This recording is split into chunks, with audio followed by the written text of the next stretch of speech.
লেখা এবং আছে আমাদের পবিত্র কিতাব আল কোরআন, যেটা দেখে আমার কাছে খুবই ভালো লেগেছে। এখানে আমি আরো একটি ঐতিহাসিক জিনিস দেখতে পাই। এটা হচ্ছে বহু পুরাতন হাতির দাঁত। এখানে মোট 22টির মতো ছোট বড় কক্ষ বা অ্যাপার্টমেন্ট আছে। প্রতিদিনই এখানে অনেক মানুষ আসে সুন্দর সুন্দর ছবি তোলার জন্য।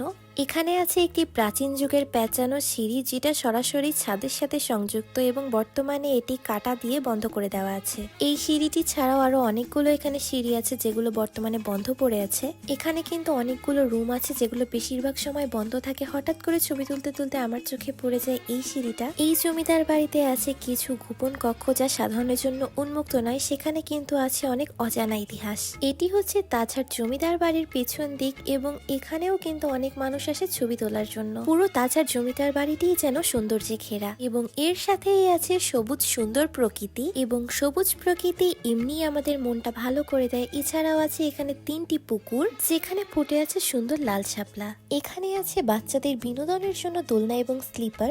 শুধু মুগ্ধ হয়ে দেখছিলাম কত সুন্দর এই তাজহাট জমিদার বাড়ি, কতটা যত্ন সহকারে এটি বানানো হয়েছে।